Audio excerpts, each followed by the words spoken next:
السلام علیکم ورحمۃ اللہ وبرکاتہ۔ قال اللہ تبارک و تعالی فی القرآن المجید والفرقان الحمید، فاعوذ باللہ من الشیطان الرجیم، بسم اللہ الرحمن الرحیم۔ یا ایہا الذین آمنوا اتقوا اللہ وکونوا مع الصادقین، صدق اللہ العظیم۔ یہ جو آیت مبارکہ میں نے پڑھی ہے یہ قرآن پاک کی سورہ نمبر 9 سورہ توبہ، اس کی آیت نمبر 119 ہے۔ آپ میں سے بہت سے لوگوں کو حفظ ہوں گی، زبانی یاد ہوں گی، اور اس پر آپ میں سے ہر ایک نے تقریر سنی ہوں گی 11ویں شریف اور چھٹی شریف کے موقع پر، اور دیگر آراس اولیاء کے موقع پر علماء کرام عرس پاک کی مجالس میں، محافل میں اس آیت مبارکہ کو عنوان بنا کر تقریر کرتے ہیں۔ آیت پاک کا ترجمہ ہے یا ایھا الذین آمنوا، اے ایمان والو، اتقوا اللہ، اللہ سے ڈرو، وکونوا مع الصادقین، اور سچوں کے ساتھ ہو جاؤ۔ اللہ نے یا ایھا الکافرون نہیں کہا، یا ایھا الناس نہیں فرمایا کہ اے لوگوں سچوں کے ساتھ ہو جاؤ۔ خاص طور سے اہل ایمان سے خطاب کیا گیا کہ ایمان لانے کے بعد تمہاری ذمہ داری ختم نہیں ہو جاتی، تمہارا کام پورا نہیں ہو جاتا، اس کے کچھ تقاضے ہیں، اس کی کچھ شرطیں ہیں۔ ایمان میں مزید استحکام کے لیے، مزید مضبوطی اور قوت کے لیے یہ ضروری ہے کہ تم سچوں کے ساتھ ہو جاؤ۔ اب آپ میں سے ہر ایک جانتا ہے کہ سچے تمام انبیاء ہیں، صحابہ ہیں، تابعین ہے، ائمہ مجتہدین ہے، اولیاء کاملین ہے، سلف صالحین ہے، علماء حق ہیں۔ مجھے جو بتانا ہے وہ یہ کہ اللہ تعالیٰ نے انسان کے ساتھ دو چیزیں وابستہ رکھی ہے۔ ایک ہے انسان کا جسم، تو جسم کے ساتھ جسمانی ضرورتیں وابستہ ہے، اور ایک ہے انسان کی روح، تو روح کے ساتھ روحانی ضرورتیں وابستہ ہیں۔ اب دیکھیے، جسم کے ظاہری دیکھ بھال کے لیے، اچھی صحت کے لیے اچھا کھانا، اچھا پینا، ٹائم پر سونا، ٹائم پر اٹھنا، ہیلدی فوڈ کھانا، ان ہیلدی فوڈ سے پرہیز کرنا، یہ ساری چیزیں ہیں۔ اور دوسرا ہے جسم سے انسان کا نسب چلتا ہے۔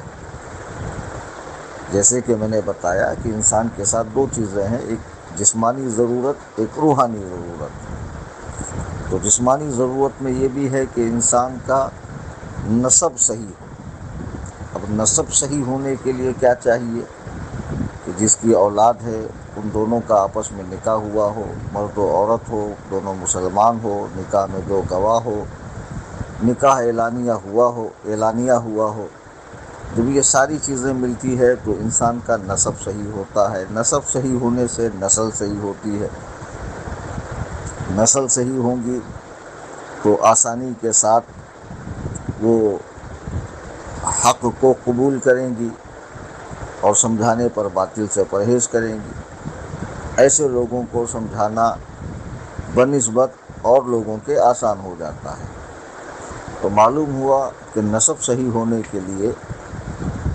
والدین کا، مرد و عورت کا آپس میں نکاح ہوا ہو، دونوں مسلمان ہو، نکاح اعلانیہ ہوا ہو۔ اب یہ تو ہے نسب، کہ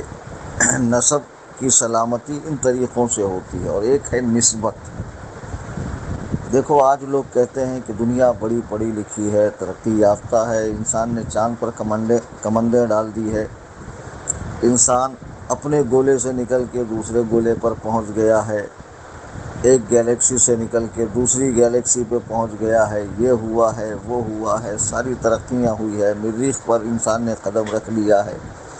اور عقلوں کو حیرت میں ڈالنے والی چیزیں انسان ایجاد کر چکا ہے کہ 100 ایئرس پہلے، 100 سال پہلے جو ہمارے حاشیے خیال میں نہیں تھی، ذہن میں نہیں تھی، آج ہماری وجود میں ہے، ہم آنکھوں سے دیکھ رہے ہیں۔ 100 سال کے بعد کیا کیا تماشے ہوں گے ہم نہیں بتا سکتے۔ تو یہ کہا جا رہا ہے کہ انسان کے پاس علم بہت آ گیا، عقل بہت آ گئی، انسان ترقی بہت کر گیا۔ میں نہیں سمجھتا کہ آج لوگ بہت عقل والے ہیں۔ میں سمجھتا ہوں آج لوگ پہلے کے مقابلے میں زیادہ جاہل ہیں۔ دیکھیں، پہلے زمانے میں ایجوکیشن نہیں تھی، تعلیم نہیں تھی، تو ایسے لوگ جاہل کہلاتے تھے، لیکن ان میں ماننے کی صفت تھی، ماننے کا مادہ تھا۔ جب ان کو سمجھایا جاتا تو جانتے نہیں تھے، لیکن جب ان کو جنوا دیا جاتا، بتا دیا جاتا تو وہ آسانی سے مان لیتے۔ آج پڑھے لکھے ہیں، بہت ایجوکیشن ہے، کوالیفائڈ ہے، سب کچھ ہے، لیکن جب ان کو بتایا جائے تو ایسے نرے بے عقل لوگ ہیں کہ مانتے نہیں ہیں، جانتے ہیں لیکن مانتے نہیں۔ مثال کے طور پہ شراب حرام ہے، یہ تو اسلامی نقطۂ نظر سے، اس کے علاوہ سائنسی نقطۂ نظر سے بھی کڈنی خراب ہوتی ہے، دماغ کا سنتولن بگڑتا ہے۔ شراب کے مفسدات میں سے یہ بھی ہے کہ گھر کا سکون چلا جاتا ہے، امان غارت ہو جاتا ہے، گھر میں روزانہ جھگڑے، چھک جھیک ہوتا ہے کہ نہیں ہوتا ہے؟ بعض جگہ تو مار پیٹ، کورٹ کچہری، یہاں تک کہ خودکشی تک کے معاملات سامنے آتے ہیں۔ یہ ساری چیزیں ہر انسان جانتا ہے، اور آج کا جو ماڈرن طبقہ ہے، جو ویسٹرن کلچر کو فالو کرنے والے لوگ ہیں، وہ بھی جانتے ہیں اس کے مضرات کیا ہے، نقصانات کیا ہے، اس کے باوجود پیتے ہیں۔ تو اب یہ نہ کہنا کہ یہ بڑے عقل والے ہیں، میں کہتا ہوں یہ بے عقل لوگ ہیں، جانتے ہیں مانتے نہیں۔ اب اس کو دوسرے زاویے سے سمجھیں آپ کہ آج ہم اہل سنت و جماعت، جو چند سال پہلے ایک بہت بڑی تعداد تھی، دھیرے دھیرے ہم میں سے وہابی نکلے، دیوبندی نکلے، قادیانی نکلے، اہل حدیث نکلے۔ اب ہمارا ایک طبقہ شیعت کی طرف، تفضیلیت، پھر وہاں سے شیعت کا سفر کر رہا ہے۔ یعنی جتنے باطل فرقے آج پروان چل رہے ہیں، یہ ہم ہی لوگوں میں سے نکل کے جا رہے ہیں۔ ان کو روکنے کے لیے ہم کیا کر رہے ہیں؟ کچھ بھی نہیں، کوئی لاہ عمل ہمارے پاس نہیں ہے، کوئی ہمارے پاس ان کو روکنے کے لیے منظم پلان نہیں ہے، ہمارے پاس زمینی کام نہیں ہے، ہمارے پاس کوئی ایسا منصوبہ نہیں ہے کہ جس کے ذریعے ہم ان کو اہل سنت و جماعت پر قائم رکھ سکیں، بلکہ دوسروں کو اہل سنت و جماعت میں داخل کر سکیں۔ بات دراصل یہ ہے کہ اہل سنت میں اب بھی بہت لوگ ایسے ہیں کہ جن کو اللہ نے اتنا نوازا ہے کہ وہ چاہیں تو اپنی دولت سے کئی مدارس، جامعات، مساجد قائم کر دیں، اور جو اہل سنت و جماعت میں غریب لوگ ہیں ان کو بآسانی ان کی کفالت کر سکے، ان کی دستگیری کر سکے، لیکن وہ جذبہ نہیں ہے۔ کیوں کہ جیسے میں نے بتایا کہ جسم کے لیے نسب صحیح ہونا ضروری ہے، ویسے روح کی ضرورتوں میں نسبت صحیح ہونا ضروری ہے۔ آج ہمارے لوگوں کی نسبتیں صحیح نہیں ہیں، تھوڑا بہت پڑھ لکھ لیتے ہیں تو عالموں کو پیر کی جوتیاں سمجھتے ہیں، یا پھر الٹے سیدھے پیروں کے ہتھے چڑھ جاتے ہیں تو پھر ان کی رقم صرف نیاز میں، قوالی میں، مزارات کی تزئین میں، اور مزارات کو سنگ مرمر کی بنانے میں، حالانکہ جس سے کوئی قوم کا فائدہ نہیں ہے، ایک پھوٹی کوڑی کا فائدہ نہیں ہے، نہ تو اس سے سنیت بچنے والی، نہ اس سے سنیوں کے عقیدے محفوظ ہونے والے، نہ لوگوں کو مسائل فقہ کا علم ہونے والا، نہ قرآن پاک با تجوید پڑھنے آنے والا، نہ جناب رسالت مآب صلی اللہ علیہ وسلم کے فرامین سے آگہی ہونے والی، کچھ بھی نہیں ہونے والا۔ ان کاموں سے کیا ہونے والا؟ مزارات پہ بڑے بڑے کھانے کر کے، چادریں چڑھا کر، دھمال ڈال کر، قوالی کر کے، سندل، بنڈل، چادر، گاگر، تمام غیر شرعی کام کر کے جن کو اللہ نے دیا ہے، ایک تو وہ اس طرح پیسہ لٹا رہے ہیں، پھر ایک ہمارا طبقہ وہ ہے جو علماء سے قریب نہیں آنا چاہتا ہے، وہ جو دین ہے وہ انٹرنیٹ اور کمپیوٹر اور موبائل کے ذریعے سیکھنا چاہتا ہے۔ ان کی نسبتیں صحیح نہیں ہے۔ اور کچھ لوگ ایسے بھی ہیں جیسے خود ہمارے گروپ میں امریکہ سے بھی ہے، یورپ سے بھی ہے، اور انگلینڈ سے بھی ہے، اور گلف سے بھی ہے، خود میرے گروپ میں جن سے ابھی میں خطاب کر رہا ہوں، یہ لوگ پڑھے لکھے بھی ہیں ماشاءاللہ، اور بیرون ملک میں روزگار کی تلاش میں گئے ہوئے ہیں، لیکن اس کے باوجود ایک عالم سے جڑے ہوئے ہیں۔ وہ جانتے ہیں کہ اگرچہ ہم نے بہت تعلیم حاصل کر لی ہے، لیکن یہ تعلیم قبر کی تاریکی کو منور نہیں کریں گی، حشر کی سختیوں کو دور نہیں کریں گی، پل صراط پہ پار نہیں لگائیں گی، جام کوثر پینے سے قریب نہیں کریں گی، یہ دخول جنت کا سبب نہیں بن سکتی ہے۔ یہ تعلیم تو صرف ذریعہ معاش کے لیے ہے، دنیا کمانے کے لیے ہے، اس کے علاوہ اس تعلیم کا اور مصرف کیا ہے؟ یہ خود اتنے پڑھے لکھے لوگ ہیں، لیکن ایک عالم پر یعنی مجھ فقیر پر اعتماد کرتے ہوئے میرے ساتھ جڑے ہوئے ہیں، اور ہر شخص کو چاہیے کہ اپنے زندگی میں ایک شیخ کامل بنا لے۔ ہاں میرے پیاروں، میرے یاروں، میرے عزیزوں، میرے جگر کے ٹکڑوں، میں تم سے کہہ رہا ہوں کہ اپنے زندگی میں ایک شیخ کامل بنا لے۔ اب بعض لوگ کہیں گے ہمارے تو پیر صاحب تھے، وصال فرما گئے، اب ہمیں کیا ضرورت ہے؟ بسا اوقات پیر صاحب دنیا سے تشریف لے جانے کے بعد یہ ایسا دور ہے کہ انسان شیطان کی راہ پر بآسانی چلا جاتا ہے، تو ہر وقت اسے ایک ایسے عالم کی، ایسے مصلح کی ضرورت ہے کہ جو اس کو روکتا رہے، ٹوکتا رہے۔ وہ اپنے تمام دینی مسائل، چونکہ ہمارا دین کامل و اکمل ہے، مکمل ہے، پیدا ہونے سے مرنے تک زندگی کے تمام شعبوں میں رہبری و رہنمائی کرتا ہے، تو ہر انسان کو ایک ایسا شیخ بنانا چاہیے۔ پیر اگر ہو تو ماشاءاللہ حیات ظاہری میں ان سے رجوع کریں، اور وہ بھی ایسا پیر کہ جس کے بارے میں فرمایا گیا کہ جس میں 4 باتیں ہوں، جو آپ میری کسی تقریر میں سن لیجئے گا، یوٹیوب پر بہت ساری تقریریں ہیں میری اس سلسلے میں۔ بہرحال قصہ مختصر یہ کہ اب پیر اگر تشریف لے گئے تو مسلک حق کا پابند کوئی عالم آپ پکڑیں، ایک عالم، اور اس کی رہنمائی میں آپ اپنی دینی زندگی کو بسر کریں۔ میں دنیاوی زندگی کی بات نہیں کر رہا ہوں، میں آپ کو یہ نہیں بتاؤں گا کہ آپ کے فلیٹ کا ڈیزائن ایسا ہونا چاہیے، آپ کے کار کا کلیکشن ایسا ہونا چاہیے، آپ کی ڈریسنگ ایسی ہونی چاہیے، اور آپ کے یہ ایسا ہونا چاہیے۔ نہیں، یہ میرا کام نہیں ہے، یہ تو خود آپ اپنے دوست احباب سے مشورہ کر لیں۔ میرا کام آپ کے دینی مسائل کو حل کرنا اور قرآن و سنت کی روشنی میں آپ کی رہبری کرنا ہے۔ تو میں عرض یہ کر رہا تھا کہ ہم اہل سنت و جماعت کی تعداد اب بھی بہت بڑی ہے، اور وہ سارے اہل ثروت، اہل دولت جن کو اللہ نے نوازا ہے، اگر وہ یہ سوچیں کہ یہ تو میری کمائی نہیں ہے، یہ تو رب کی عطا ہے جو اس نے مجھے عطا کیا ہے، اور اگر میرا یہ پیسہ رب کے کاموں میں لگ جائے تو سبحان اللہ، میرا رب مجھے اس سے بھی بڑھ کر عطا فرمائے گا۔